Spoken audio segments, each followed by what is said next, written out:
Hello guys, welcome back to my channel Sudarshana Reddy. నేను అర్చన. అందరు ఎట్లు మంచిగా? నేను కూడా మంచిగా ఉన్నా. మరొక ఇంట్రెస్టింగ్ వ్లాగ్తో నేను మళ్ళీ మేము ముందుకు వచ్చేసిన. సో ఈ వీడియో ఏంటంటే మేకప్, సింపుల్ మేకప్ నేను ఎట్లా చేసుకుంటా అండ్ నేను కొన్ని టిప్స్ నేను ఫాలో అయ్యేటి అవన్నీ నేను ఈ వీడియోలో షేర్ చేసినాను అనమాట. అందంగా కనిపించాలని ఎవరికుండా చెప్పండి. అందులో నేను ఒకదాన్ని. ఎంత అందమైన మొహమైనా దానికి కొంచెం మెరుగులు దిద్దితేనే ఆ అందమైన మొహం ఇంకా అందంగా కనిపిస్తుంది. డిలే చేయకుండా వీడియోలోకి వెళ్ళిపోదాం పదండి. ఫస్ట్ ఈ స్టార్ట్ చేసే ముందు ఫేస్ అయితే క్లీన్గా నీట్గా వాష్ చేసి పెట్టుకోండి. ఎందుకంటే ఏం చేసినా మేకప్ వేసుకున్నా లేకపోతే మనం ఫేస్ ప్యాక్లు వేసుకున్నా ఏవి వేసుకున్నా ఫస్ట్ ఫేస్ని నీట్గా మెయింటైన్ చేయడం ఖచ్చితంగా అవసరము. సో ఫస్ట్ అయితే ఫేస్ నీట్గా క్లీన్గా వాష్ చేసేసుకోండి ఫేస్ వాష్ తోటి. అండ్ ఈ థింగ్స్ నా దగ్గర ఉన్నాయి మేకప్ ట్యుటోరియల్కి. అదైతే సింపుల్ మేకప్, జస్ట్ బేసిక్స్ అన్నమాట. సో వాటికి ఇవి ఉంటే సరిపోతుంది. Just moisturizers. ఇదైతే నేను రీసెంట్గా వాడుతున్న ఈ మాయిశ్చరైజర్ బాగుంది. నేను ఇంతకుముందు అయితే జెల్ మాయిశ్చరైజర్ వాడేదాన్ని. హిమాలయ జెల్ మాయిశ్చరైజర్ అని ఉంటుంది, అది వాడేదాన్ని. సో ఎందుకు మాయిశ్చరైజర్ ఫస్ట్ అంటే అది బేస్ లాగా అనమాట. మన మొహం మీద వేసుకునే ఆ మేకప్ అనేది మంచిగా కూర్చోవడానికి అండ్ ఈవెన్ టోన్గా కనిపించడానికి మనకి ఈ మాయిశ్చరైజర్ అనేది మంచిగా యూజ్ అవుతాయి అనమాట. మన స్కిన్లో ఎక్కడ తేమ లేదో లేకపోతే ఎక్కడైతే ఎక్కువ ఉందో ఈ మాయిశ్చరైజర్ పెట్టడం వల్ల ఈవెన్గా అంతా ఒకేలాగా కనిపిస్తుంది అనమాట ఫేస్ అంతా. అండ్ ఎప్పుడు మర్చిపోవద్దు, మేకప్ వేసుకునేటప్పుడు ఖచ్చితంగా ఫాలో అవ్వాల్సిన టిప్ ఏంటంటే నెక్ అండ్ ఇయర్స్ అస్సలు మర్చిపోవద్దు. మీరు ఏది అప్లై చేసినా చెవులకి మెడకి ఖచ్చితంగా అప్లై చేసేసుకోవాలి. అండ్ నేనైతే ఈ Fair and Lovely baby cream వాడుతున్నా, అంతే. ఇదే నేను ఎప్పటి నుంచో ఇదే వాడతా. ఇదేంటంటే మేకప్ వేసుకున్నా కూడా లైక్ తక్కువ మేకప్తో మంచి లుక్ ఇస్తుంది అనమాట. ఈవెన్గా కొంచెం క్లాసీ లుక్ ఇస్తుంది మన ఫేస్కి. అదైతే ఈవెన్గా అప్లై చేసుకోండి.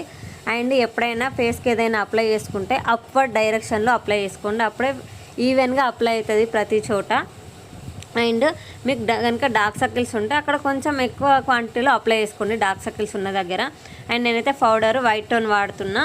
మీ దగ్గర నార్మల్ పఫ్ ఉంటే నార్మల్ పఫ్ తోటి వేసుకోండి. పౌడర్ ఏది ఉన్నా సరే, మీరు ఏదైతే రెగ్యులర్గా వాడతారో అది. ఈ పఫ్ తోటి వేసుకున్న ఏంటంటే మంచిగా స్మూత్గా ఉంటుంది పఫ్. నాకు ఇది నచ్చింది. ఇంతకుముందు బేబీ పఫ్స్ వాడేదాన్ని నేను. అదేంటంటే ఒకటే దగ్గర వాడుతుండే ఇట్లా కుప్పలాగా, అంతా ఈవెన్గా స్ప్రెడ్ కాకపోతుండే. ఇదేంటంటే మంచిగా స్ప్రెడ్ అవుతుంది అండ్ ఎక్కువ క్వాంటిటీలో పట్టుకోదు. మన స్కిన్కి మంచిగా స్మూత్గా బ్లెండ్ అవుతూ ఉంటుంది మన స్కిన్ మీద. సో ఇప్పుడు ఐస్, ఫేస్ అయితే అయిపోయింది కదా. ఐస్ నేనైతే నాకు కాజల్ పెట్టుకోవడం చాలా ఇష్టము. సో నేను అందుకే ఇదే పెట్టుకున్నా. అండ్ నేను లాక్మే వాడుతున్నా ఎప్పటి నుంచో. నేను మా కాలేజ్ డేస్ నుంచి నేను లాక్మేనే వాడతా. ఇది ఏంటంటే 12 hours 24 hours వరకు ఉంటాయి. మనం దూడ్చేసే వరకు అస్సలు పోదు అండ్ స్ప్రెడ్ కాదు మెయిన్గా. అండ్ మీకు డార్క్గా కావాలంటే డార్క్గా, లైట్గా కావాలంటే లైట్గా పెట్టుకోండి. నాకు డార్క్గా పెట్టుకోవడమే ఇష్టము, అందుకే నేను డార్క్గా పెట్టుకున్నా. సో చిన్నపిల్లలు ఉన్నప్పుడు స్ప్రెడ్ కాకుండా ఉండాలంటే లైట్గా పెట్టుకోండి. మీ ఫేస్కి ఎట్లా సూట్ అవుతాయో ఒక 2-3 సార్లు పెట్టుకొని చూస్తే మీకే అర్థమవుతాయి లైట్గానా డార్క్గానా అనే సంగతి. అండ్ ఐలైనర్ నాకైతే చాలా ఇష్టం. ఐలైనర్ ఎట్లా పెట్టుకోవాలంటే మనం పెట్టుకున్నామో పెట్టుకోలేదో అవతలలో తెలియదు. వీళ్ళు పెట్టుకోలేదని వాళ్ళ దగ్గరకు వచ్చి చూసాక వాళ్ళకి తెలియదు మనం ఐలైనర్ పెట్టుకున్నాం అనే సంగతి. అంత సన్నగా పెట్టుకోవాలి, అట్లయితే నాకు మంచిగా కనిపిస్తుంది. మరి బయటకు పెట్టుకుంటే అది బగ్గడ్గా మంచిగా కనిపించదు అనమాట, మోటుగా కనిపిస్తుంది. అండ్ వింగ్స్ మీ ఇష్టం, మీకు కావాలంటే వింగ్స్ పెట్టుకోండి, లేదంటే లేదు. నేనైతే ఇప్పుడు పెట్టుకోవట్లేదు, మోస్ట్లీ పెట్టుకుంటా వింగ్స్. నాకు వింగ్స్ పెట్టుకోవడం ఇష్టము. ఒక్కొక్కసారి పెట్టుకుంటే ఒక్కొక్కసారి పెట్టుకోను. అండ్ ఐబ్రోస్ సంగతికి వస్తే నేను వ్యాజ్లిన్ పెడుతున్నా. నాకు ఐబ్రో పెన్సిల్ పెట్టుకుంటే మరి ఆడ్గా అనిపిస్తుంది, అందుకని నేను ఐబ్రో పెన్సిల్ పెట్టుకోను. ఎప్పుడైనా సరే వ్యాజ్లిన్ పెట్టుకొని చిన్న టూత్ బ్రష్ ఉంటే టూత్ బ్రష్ తోటి, లేదంటే ఇట్లాంటిది ఐబ్రో బ్రష్ ఉంటుంది కదా దాంతో వాటిని షేప్ కరెక్ట్గా దువ్వుకోండి, మంచిగా కనిపిస్తుంది. మస్కారా కూడా పెట్టుకుంటున్నా. నేనైతే ఇంతకుముందు మస్కారా పెట్టుకోకపోతున్నా అస్సలకి, ఈ మధ్య పెట్టుకున్నా నేను. ఒకసారి ఎందుకో పెట్టుకొని చూసినా ఎంత మంచిగా పడ్డాయి అంటే ఫోటోలలో. అండ్ చూడ్డానికి కూడా మనల్ని మనం చూసుకుంటే మంచిగా కనిపిస్తుంది మనము మస్కారా పెట్టుకుంటే. మీరు ఒకసారి ట్రై చేయండి. బట్ ఈ మస్కారా పెట్టుకున్న తర్వాత అది ఆరేంత వరకు కండ్రెప్పలు కొట్టినామనుకోండి కిందంతా అంటే స్ప్రెడ్ అయితే మన మేకప్ అంతా స్పాయిల్ అయిపోతుంది. నెక్స్ట్ వచ్చేసి లిప్స్టిక్ పెట్టుకున్నా. నేనైతే స్టిక్కే పెట్టుకున్నా. నాకు ఇంకా లిక్విడ్ ఉంటుంది కదా లిప్స్టిక్, అది పెట్టుకోవడం నాకు రాదు.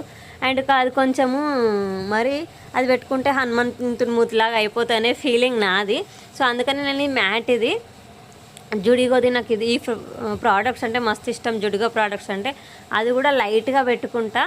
నా లిప్స్ ఏ కలర్ ఉన్నాయో ఆ కలరే తెచ్చుకున్నాను నేను. సో నా ఫేస్లో కలిసిపోతాయి అనమాట. మేకప్ పెట్టుకున్నా కూడా పెట్టుకున్నట్టుగా అనిపించదు, అలా కలిసిపోతుంది.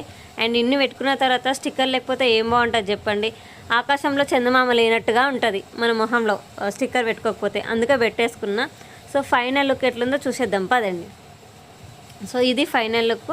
సో మేకప్ అసలు సింపుల్ మేకప్ అన్నమాట. ఇది సెంటెన్స్ ఫామ్ చేయాలంటే ఫస్ట్ ఏబీసీలు రావాలి, తర్వాత వర్డ్స్ రావాలి, తర్వాత సెంటెన్స్ ఫామ్ చేస్తాం కదా, సేమ్ అట్లనే ఇది కూడా బేసిక్ అన్నమాట మేకప్కి. ఈ బేసిక్స్ తెలిస్తే తర్వాత మనం ట్యూటోరియల్స్ ట్రై చేయొచ్చు. అంటే ఏది ఎక్కడ పెట్టుకుంటే ఏది అట్రాక్ట్ చేస్తుంది, ఏది మంచి లుక్ ఇస్తుంది అనేది మనకు తెలుస్తుంది. కొన్ని టిప్స్. ఇది నా లుక్. మీకు ఎట్లా అనిపించిందని నాకు కామెంట్ సెక్షన్లో కామెంట్ చేయండి. అండ్ మీకు ఇంకేమైనా డౌట్స్ ఉంటే కూడా నాకు కామెంట్ చేయండి, నేను ఆన్సర్ చేస్తాను దాని మీద. That's it for the video. వీడియోలో మళ్ళీ కలుసుకుందాం. అప్పటిదాకా చూస్తూనే ఉంటుంది సుదర్శన రెడ్డి, నేను Archana. And don't forget to subscribe to my channel. Bye.